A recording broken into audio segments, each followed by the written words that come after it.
Is it I will see you in the theater or on the theater or at the theater? Ever been confused about what preposition to use when talking about locations? Well, you're in the right place. Hi, I'm Ajeeth from Capshine.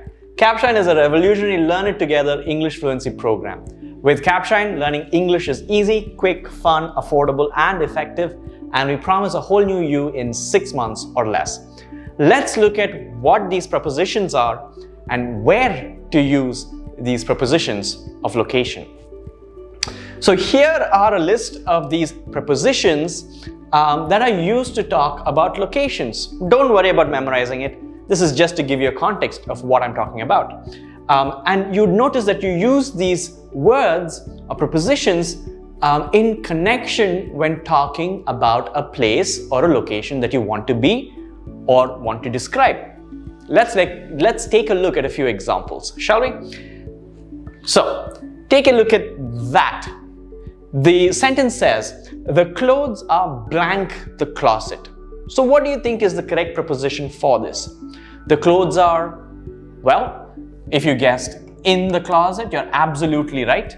Similarly, the water is blank the bottle. Again, you would use in. So in is used to talk about items or things when located inside of something else. Make sense? Let's look at the other one. Check the picture out.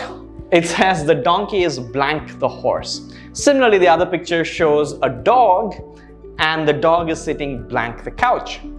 What is the preposition that you should use here? If your guess is on, you're absolutely right. So when you're talking about something that is on top of something else, which is located on top of it, you use the preposition on. Great. Let's look at another one. So the sentence goes, these people are blank a party. So they're all partying. They're located in the party, right? So what do you use there? Similarly, the time it says, I will meet you blank 9 p.m. So again, speaking of meeting someone, specific time, showing that you are at a specific place, you use the preposition at. These people are at the party and I will meet you at 8 p.m. Right? Suggesting that they are in a particular location, doing a particular activity, you use at, and also to talk about specific time that you want to meet someone in, you use at as well. Let's look at another one. So this sentence says that the seat blank her is vacant. Also, the house blank mine is huge. What preposition do you think describes this? How would you describe the seat and her? Well, you would use next to.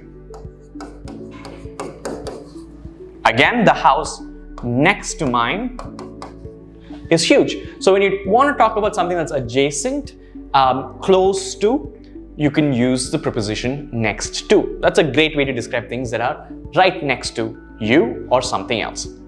Let's look at another one. So look at the picture. The sentence says, she is camping blank the river, right? Also, the boat is blank the lighthouse. So could you say she is camping in the river? Not at all. The river is close to her, but she is not in the river, right? You can't say at the river either because she's not participating in that event. So what can you use? You could use by. So again, to talk about next to but not there, and you're doing something next to something else, close to, you could use the preposition by. Similarly, the boat is by the lighthouse, suggesting that it is close to, but it's not necessarily there specifically. Great. Before we look at a few other examples, let me talk a little bit about Capshine's revolutionary Learn It Together learning program. With this, you get speaking opportunities, you get to learn and practice as a group. You get a personal coach who provides you personal feedback and recommendations on how to improve. You also have access to daily micro lessons and challenges to improve yourself and to build your foundation, and live classes through which you can get your doubts resolved. Great. Let's look at some more examples, shall we? Take a look at that picture again.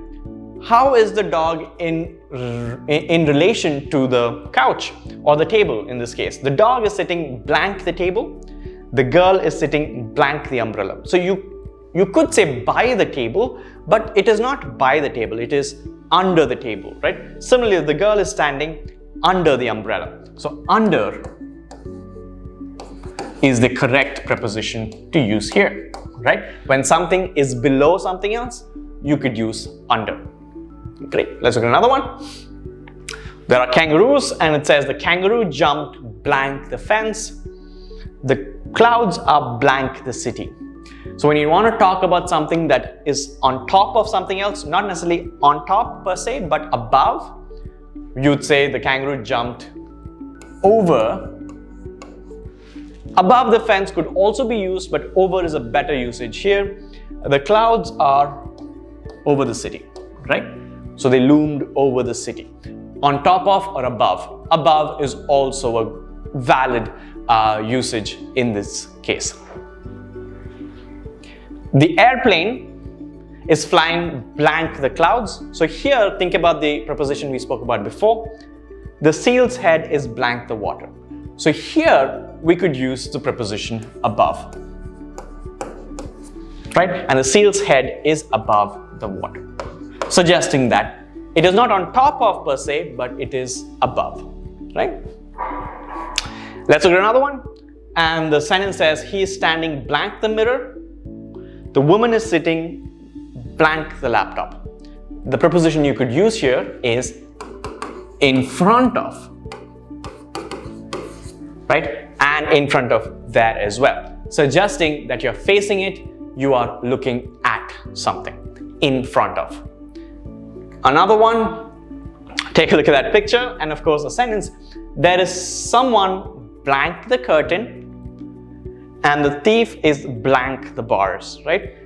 You would use the preposition behind to suggest both location and also as an idiomatic expression to say that someone is jailed. So someone is behind, right? So if someone is behind bars, it means they're imprisoned or in jail. Both of these are the correct versions. Let's look at another few. The girl is sitting blank the two cars. The dog is sitting blank the girls. So this is an easy one to solve. What do you think the answer is?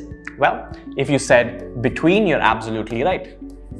So both of these show that the dog, is between two girls and the girl is between two cars, and this describes the location or the position accurately. Great! I hope you found this video informative. To learn more such things to strengthen your foundation, make sure you like and subscribe and click the bell or notification to learn more foundational skills in English. If you want to improve your English fluency, ensure you check out the 30-day free trial with Capshine. You can do this by going to capshine.com or downloading the app from the Play Store. Thanks for watching.